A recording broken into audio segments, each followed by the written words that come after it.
This is Sports Talk, a weekly magazine featuring local athletes, coaches, and sports personalities from around the area.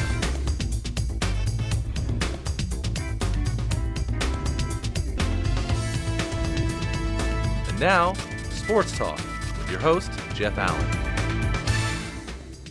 Hello everybody, welcome to Sports Talk on this Wednesday evening, one of the biggest race weekends out at the Mid-Ohio Sports Car Course coming up this weekend with, of course, the Honda Indy 200 at Mid-Ohio. That is coming up Sunday at 3:40 p.m. Qualifying, of course, will be at 2 o'clock. That will be on Saturday. They were testing out there today and probably do some more testing tomorrow, I would imagine, and probably do some more tinkering around on Friday before the race actually begins at 3:40 p.m. on Sunday once again. But there's plenty of support races going on out at the track as well because IndyCar this year is a standalone event. There are two drivers here on the show this evening, and you won't believe how young they are. They are age 15 and age 18. Both of these two gentlemen are aspiring professional drivers. As a matter of fact, you might say they're professional drivers right now. And I'm not sure if Zach, do you have your driver's license? Yes, I got it 2 years ago. All right, I'm talking with Zach Veach here, who is in the Firestone Indy Lights. He is going to be one of these days racing at the Honda Indy 200 in an honest-to-goodness Indy car. And right now he is in training. And also sitting immediately to my right is a young gentleman who does not have a driver's license yet. He has a permit, but yet he has the ability to drive a race car and do it quite well. He will be racing, and his name is Ernie Francis Jr. Now, he'll be racing in the Pirelli World Challenge Championships, which are also coming up this weekend. And both the Firestone Indy Lights and also the Pirelli World Challenge Championships are support races to the Honda Indy 200 coming up Mid-Ohio this weekend. Gentlemen, I will ask you, whichever one you want to go, and I heard you talking amongst yourself before the program started, that this is one of the more physical tracks, and I know, I'll start with Zach. You were out here testing, I think, when was it, in early May? Early May, with before the Honda, 500. With the, not the Honda Indy Lights, but the Firestone Indy Lights, and if you would kind of give me a little bit of a description of what it's like. Yeah, for me, I started racing when I was 15 for Andretti in one of the smaller ladder series cars, and since then I've climbed 2 rungs to the Firestone Indy Lights series, which is just one step below IndyCar. So these things are pretty much the same size as IndyCar, just a little less horsepower. So being the smaller guy like I am, I really had to train for this race coming up because it's like a roller coaster. We'll be in the car for an hour at a time, and it's anywhere between 100 degrees inside of there. So it takes a lot out of you when you're trying to stay on top of your game mentally and physically. Now, you're sitting in an Indy car, and you're sitting rather low because you're stretched out. Right. Do things kind of sneak up on you? You know, all of a sudden, you're right on top of a turn, and you got to react like right now? Well, when you first start driving the car, it seems like that. We changed my seating position once, and it threw me off for a half an hour. But, as you get more seat time and more time at a track, it kind of becomes irrelevant, and everything starts to slow down a bit, much like you driving down the highway. Ernie, your series is a little bit different. I know I was talking to you about a half an hour before the show starts because this guy wanted to get here early. He was not going to be late. He got here, let's see, at about 6 o'clock. So I spent a little bit of time with Ernie talking about this particular series. Tell me about your car, and if you would, tell the folks how you got involved with racing. And again, this guy's 15 years old, a sophomore to be in high school. Well, I started racing when I was 4 years old in go-karts, and then started racing cars at 13. It was really difficult to start learning how to do a car. Really small at that age and trying to learn how to drive stick shift. And that took a little bit of a while to drive stick shift. My dad taught me by driving his Corvette around the back of the shop, which was not an easy car to learn how to drive. That's a good car to train in, a Vet. Yeah, a little bit more expensive if I burn out the clutch. We've all done it once or twice. Yeah. So. Well, boys will be boys, I suppose. If you would, tell me a little bit about Mid-Ohio and how demanding is it as to compared to some of the other tracks that you've raced on? Mid-Ohio has to be one of the hardest tracks I've driven on. I raced here last year in the NASA National Championships in my Spec Miata, and did pretty good here. Got the fastest time of the weekend and was running in second place before had a little bit of incident and was taken out of the race, but I'll leave that to be assessed that another happens. time. Yeah, but the track's pretty fun. It's really physical, a lot of turns. It's a really technical track. It doesn't seem like it's too hard of a track, but when you get out there, you could be thinking you're going as fast as you can, and you're two or 3 seconds off the pace, and there's just like little points everywhere on the track that you have to be faster in. How tough is it to pass out there, Zach?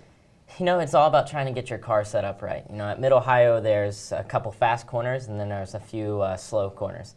And, you know, when you're setting up a race car, it's always a trade-off. You're either going to be strong at one end or the other, so you got to decide where you can pass at. You know, for us in Indy Lights, we always try to focus on the straightaway, so we want to make sure our cars are strong out of the corner. I think you're going to see a lot of passes going into turn 1, into turn 2, the keyhole, and down the back straight into 5. So, you know, hopefully we'll have some clean passes, but, you know, like we said, with us younger guys, we get eager, and sometimes we don't make the smartest move when we have the opportunity. Will you take more chances? I mean, say than maybe a more experienced driver?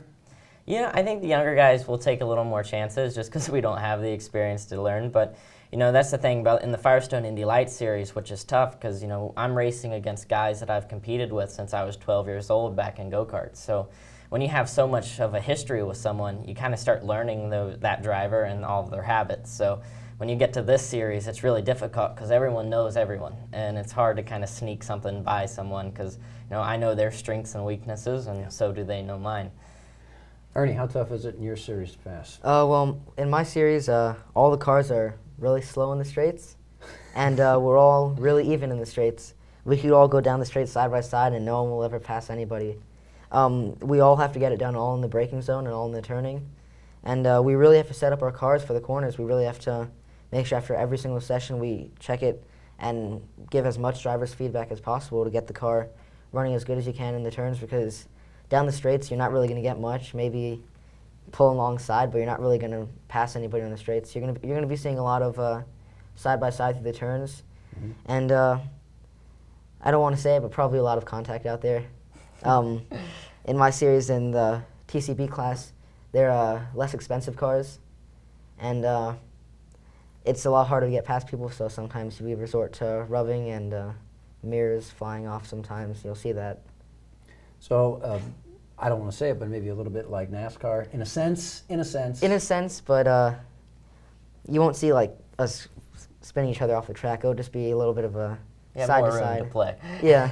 Zach, you can't afford that. No, not at all. I mean, yeah. if you guys touch with open wheel racing, is that maybe the most challenging type that there is, open wheel racing? Because if you touch, somebody's in the grass. I think that it's a very tough part of it because, you know, you have to be very careful, but you can play that into a mental side as well.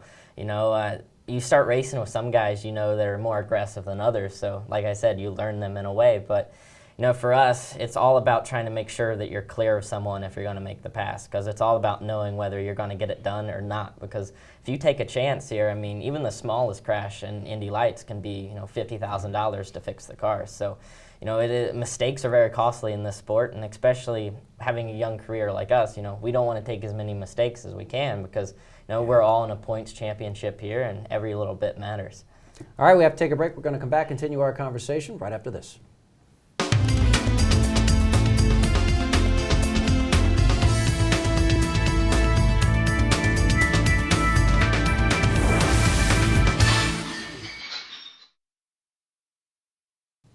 Back here on Sports Talk as we continue to talk with two very young drivers, Zach Veach, who races in the Firestone Indy Lights, and also Ernie Francis Jr., who is all of 15. Now, Zach's only 18, and these two gentlemen, well, both aspiring professional drivers. You could say they're there now. Zach, how did somebody, I guess, suddenly say, you know, I think we want to use a little money to back this gentleman because I think he's got promise and probably could race IndyCar someday? Well, you know, that's a tough question because this sport being so difficult, that's the main thing. It's just getting the financial backing to help you move up through the ranks. But I mean, really it's just being discovered, and that's how it works in racing, is you got to have a lot of wins to make a name for yourself. And luckily I found a gentleman around Ohio native called Dave Fisher, and he helped me start learning how to drive go-karts. And then before I knew it, we were testing open-wheel cars. And then 2010, when I was only 15, Michael Andretti called my dad and I and asked if I'd like to come join his team. So really couldn't turn that phone call down. Now, I was going to say, that's pretty heady stuff, getting a call from Michael Andretti.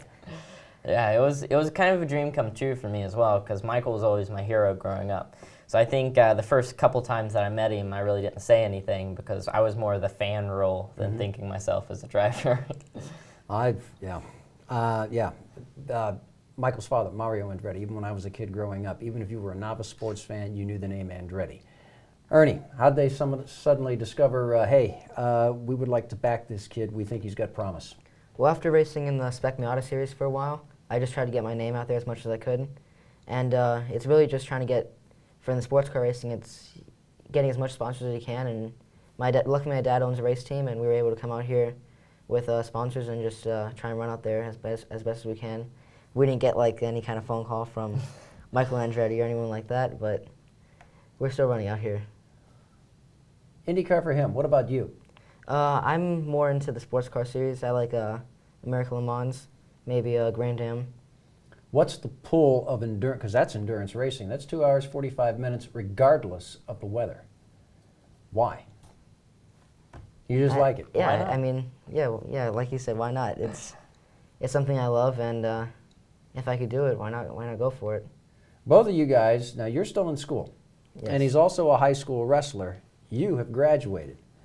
When somebody's on the fast track, if you'll pardon the pun, trying to get into professional racing, how do you live or go to school and graduate? Yeah, well, I had a very unique sponsor and kind of opportunity with K-12 online school because, like Ernie, I was starting to race, and you start missing more and more days from a public school. And, when I was racing go-karts, I was missing 50 days a year. And at the traditional public school, the teachers kind of frowned upon that for some reason. But, I had to find an alternative, and luckily I found online education and through K-12. So this allowed me to travel across the country, become a professional race car driver, and still get my high school education as well. So really, this program allowed me to follow my dreams, and if it wasn't for it, I would have been, kind of stuck to being limited in some sort of being able to get to where I am today. Ernie, you're dealing with a problem now. Yes, I actually did public school last year, and last year was my first, this year I started doing professional racing, and some of my school year went into this seasons of professional racing, and I really noticed how much it affected my schoolwork. From the past years where I used to race amateur racing like this, I'd be gone on the weekends, and I'd get back and I'd be able to do all my school. Now with the professional stuff, you have to be gone a week and a half, 2 weeks at a time, and by the time I got back to school, they're on completely new lessons. I had to try and catch up, and it got so difficult that this coming year for my sophomore year of high school, I'm going to be doing an online school. We're still trying to decide which one we're going to do, and then see what we're going to do with that. And you also wrestle, and you just missed out on state. Yes, just missed out on states. Made it to regionals, but just got outplaced by one other competitor out there. And wrestled at 106 pounds. Yes. Why wrestling? I don't know, good cardio workout. Gets your strength up, builds upper body strength and some leg strength, but the cardio side of wrestling definitely helped out a lot with the new pro season and stuff like that. I would agree. Zach, there's got to be a whole lot of cardio when it comes to driving one of those small Indy cars, and you are a rock climber? Yes, I'm a very avid outdoor person. I'm always mountain biking, rock climbing, and I think a lot of that, I'm a big thrill seeker, and part of that being with racing, I'm always looking for that edge in either climbing or, riding as fast as I can. It's always something good to keep your mind sharp because, in those type of environments, you can't really make mistakes, and, it's kind of the same as being in a race car. So it's just as much as being strong mentally as it is physically. So when we're at home, we're trying to cover as much as we can because that's what gives you your edge at the end of the day. Because out at Mid-Ohio this weekend, we'll be fighting for hundredths to even a thousandths of a second. So when it comes to being that competitive, the littlest bit can make a difference, and that's what we're all searching for. All right. Now, you probably have a pretty good idea of what Zach races in the Firestone Indy Lights. It's a smaller version of an Indy car. I think you said it's, 450 Yes. horsepower. The bigger, the honest-to-goodness Indy cars are 650. If you're not really sure what Ernie races in the Pirelli World Challenge Championships, we have some video. You can take a look at it here. So go ahead, Corey, and give it a... There you go. That must be... Is that you? Yes, that is me racing at Toronto about 2 weeks ago. All right. You And get a chance to see the size of the car. And in this race, I actually had to start from last place due to an infraction in the tech after qualifying. I qualified on pole, but after that, I had to get moved back to last. And came up from last and went all the way up to second place. And then the second race went up to first. this does not look like it's very easy to get around people. How is it you went from you all the way back of the pack to second? Yeah, you just had to really work it, and you see how I'm staying right behind I think that's a Ford in front of me. Just trying to get the maximum draft that I can. It really helps out in these cars. They're such big cars that create big holes in the air, and got to try and get sucked up in that draft to be able to pass anyone. I guess talk a little bit about the car you drive. The car I'm driving here is a 2012 Mazda 2. It's pretty stock. Only thing we're really allowed to do to it is upgraded racing suspension, an intake on it, and then a roll cage and tires and brake pads. That's about it. The motor is completely stock, transmission's stock. Nothing like the Indy Lights car that Zach drives. It's this one you could build for maybe like $20,000.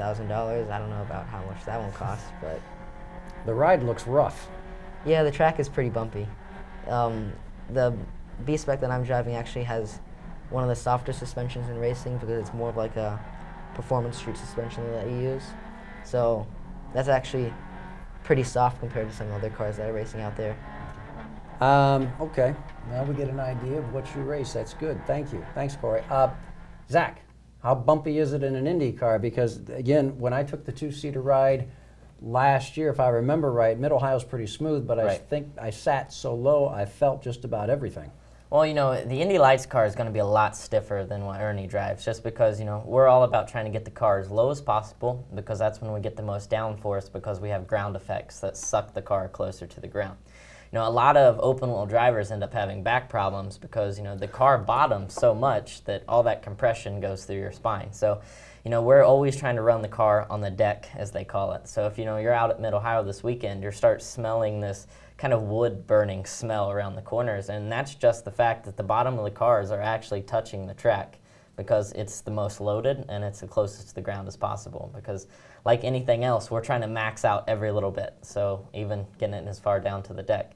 Toronto, we kind of went a little too far. The car bottomed in turn one after being on pole and we hit the wall. So when you're searching for those things, it's you know, it's real risk-taking sometimes, but it's what you have to do to be fast.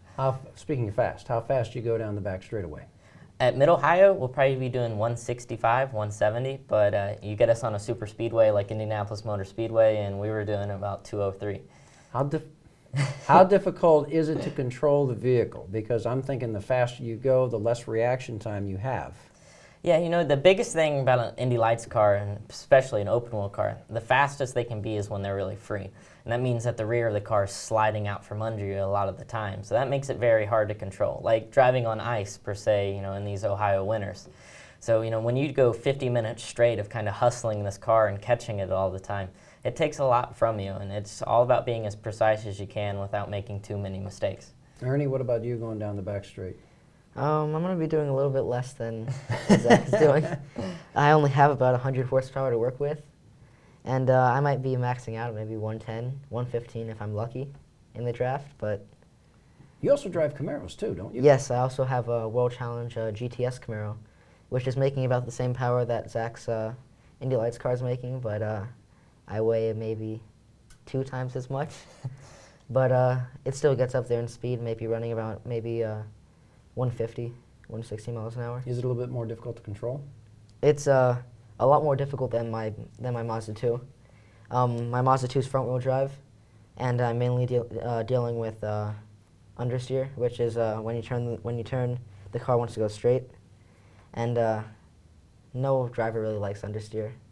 I think I don't know about you. It's consistent, you know. Yeah. I think from a driver's standpoint, on an oval, you want an understeer car, but on a road course, it just slows you down. Yeah. I was just going to ask, he brought it up, ovals, now IndyCar. Now this is a road course, Mid-Ohio, you know, twists, turns, up, down, elevation, this, that, left, right. The Indianapolis 500, the old Brickyard. Nice oval. Which do you like? You know, I'm an oval guy at heart. You know, I really like the oval because it comes down to a very big mental game, because, you know, you have to be so precise to find speed, because like at the Indianapolis Motor Speedway this year in Indy Lights, all the cars can run the exact same speed, no problem, because, you know, the cars are maxed out and the setups are so similar. It all comes down to, you know, turning in maybe a half a foot later, or, you know, trying to get an inch closer to the apex. It's all about the little tiny things that make up for a speed, because when we get to the ovals, it's first and second can be separated by a couple thousandths of a second. So when you get there, it's kind of tooth and nail to get to up towards the front. How much of it, I hear it about in baseball, I hear about in football, I hear about in basketball. During warm-ups, you might look over at the other guy. And do you play sight games with each other in your races? Oh, yeah. Do you, Ernie? Yeah. I think. What do you do? How do you do it? I think on grid a lot, and maybe when you're waiting, like in the staging area, you'll be sitting up against your car, waiting before you get inside the car, and your competition, hopefully the second place starting car, because hopefully you're in pole. You look at them and they look at you, and it's just. It's not high. How you doing? Before you go out into the staging area, it is maybe in the pit lane you're saying hi, but I mean once you get into that area, once you're getting in the zone about to go into the car, you really just focus and you know that they're not your friend anymore. They're your competitor and you have to beat them. And then you come back in after the race is done and then go up to them and say hi, how you doing, and how was the race, and then they're your friend again unless you run into them, but hopefully you don't do that. I'll get Zach's answer when we come back. Yeah, I guess if I was their age, I'd say, don't go into the wall. See ya. We'll be back after this.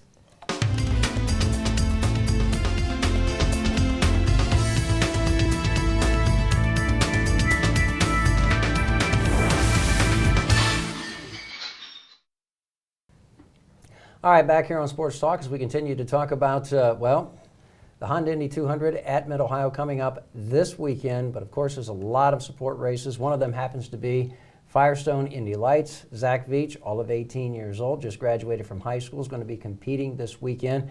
And so is Ernie Francis Jr. That's coming up in the Pirelli World Challenge Championships also this weekend. Those are two support races that go along with the big race this weekend. We got Ernie's answer as to how to get into another driver's head. Zach, how do you do it? Or, no, you wouldn't do that. You're a gentleman, aren't you?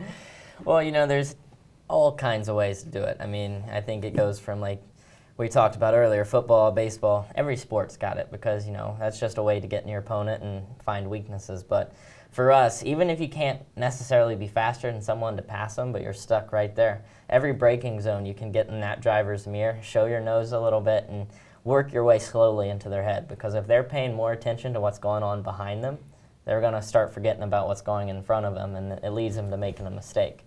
Because here, I mean, you have to kind of hit wherever you can and hope for the best when it comes, kind of towards the whole mental game of it.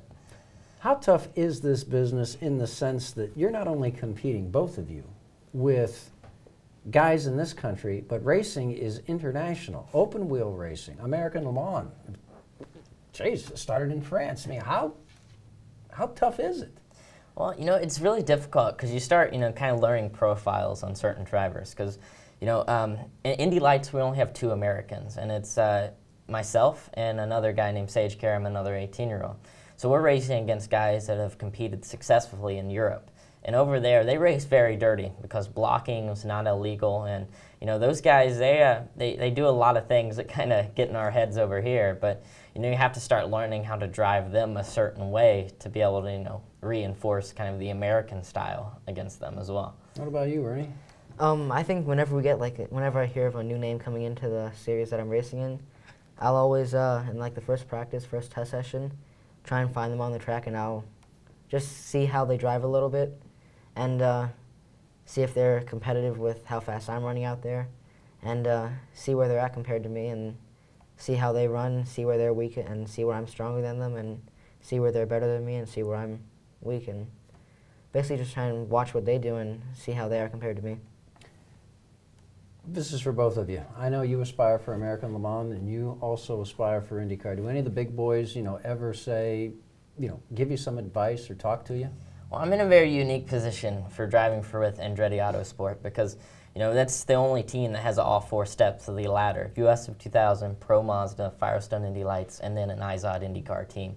So, I'll have guys like Michael Andretti, Marco Andretti, Ryan Hunter-Reay in my pit box, or I'll be in their pit box during a weekend. And, even today, I'm not supposed to be at the track until tomorrow, but IndyCar is out there testing. So I got a call from my team manager asking if I'd like to come up and just hang out in the pits today to be able to hear some of the problems that they're working through and what the track conditions are like right now. Because, that all relates to us. And, if I can start one step ahead of everyone, hopefully I can end one step ahead of them come Sunday. Ernie, I got less than a minute, real quick. Anybody, from American Le Mans say, do this? They don't really come by our trailers because I really have to go out and I'll go out and seek some of the drivers out there.